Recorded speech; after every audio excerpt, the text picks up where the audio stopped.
বিশ্ববিদ্যালয় ভর্তি প্রস্তুতিতে ইংরেজি একটি ভয়ের নাম, আর সেই ভয়কে যদি আমরা খুব সহজেই জয় করতে পারি, হ্যাঁ, তারই ধারাবাহিকতায় আজকের class tense and sequence of টেন্সের একটা স্ট্রাকচার বা হচ্ছে একটা গুরুত্বপূর্ণ রুলস। চলো আমরা প্রশ্নটা একটু দেখে নিই কি আছে।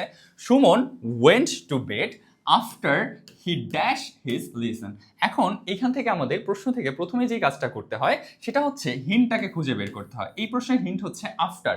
এখন তোমার মনে প্রশ্ন আসতে পারে যে ভাইয়া আফটার কিভাবে হিন্ট, চলো আমরা একটু জেনে নিই। যদি কোনো সেন্টেন্সের ভিতরে আমাদের আফটার থাকে তাহলে আফটারের এক পাশে যদি পাস্ট ইনডিফিনিট টেন্স বসাও, অন্য পাশে তোমাকে পাস্ট পারফেক্ট টেন্স বসাইতে হয়। অর্থাৎ আফটার একটা পাস্ট ইনডিফিনিট এবং একটা পাস্ট পারফেক্টকে যুক্ত করে। তাহলে পাস্ট ইনডিফিনিটের স্ট্রাকচার আমরা কি জানি? সাবজেক্ট থাকবে, তারপরে এর সাথে হচ্ছে আমাদের V2 থাকবে, অর্থাৎ পাস্ট ফর্ম থাকবে ভার্বের, আর পাশাপাশি হচ্ছে আমাদের অবজেক্ট থাকবে। এরপর পাস্ট পারফেক্টের স্ট্রাকচার কি? সেম, সাবজেক্ট থাকবে, তারপরে আমাদের একটা হ্যাড থাকবে, তারপরে ভার্বের পাস্ট পার্টিসিপল ফর্ম থাকবে, এরপর আমাদের অবজেক্ট থাকবে। ওকে, সো এই হচ্ছে আমাদের স্ট্রাকচার। চলো আমরা এটা দিয়ে একটু সলভ করে নিই। এখানে কি আছে দেখো, সুমন ওয়েন্ট টু বেড। এই যে গোয়ের V2 কি আসছে? ওয়েন্ট। এখানে আমাদের V2 পেলাম, এরপরে আফটার আসছে, আমরা এক পাশে তার মানে কি পেয়েছি? আমাদের পাস্ট ইনডিফিনিট টেন্স পেয়েছি। কিভাবে? সাবজেক্ট আছে, V2 আছে, ওই পাশে তাহলে আমাদেরকে কি বসাইতে হবে?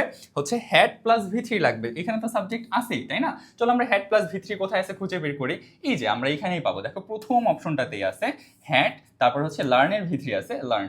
সো এটা হচ্ছে আমাদের হচ্ছে কারেক্ট অ্যান্সার। তাহলে এই অনুযায়ী আমরা কি আরো সলভ করতে পারি কিনা সেই বিষয়টা আমরা একটু এবার দেখবো। দেখো আরো একটা স্ট্রাকচার বা হচ্ছে এই যে এটার যে স্ট্রাকচার সেটা সুন্দরভাবে তোমাদের সামনে আমি উপস্থাপন করে দিলাম। বিফোরের বেলায় কি হয়? বিফোরের এক পাশে যদি পাস্ট পারফেক্ট থাকে, অন্য পাশে পাস্ট ইনডিফিনিট টেন্স বসাইতে হয়। তাহলে এবার এই যে প্রশ্নটা আছে, এই প্রশ্নটা তোমরা নিজেরা সলভ করে আমাকে কমেন্টে উত্তর জানাও।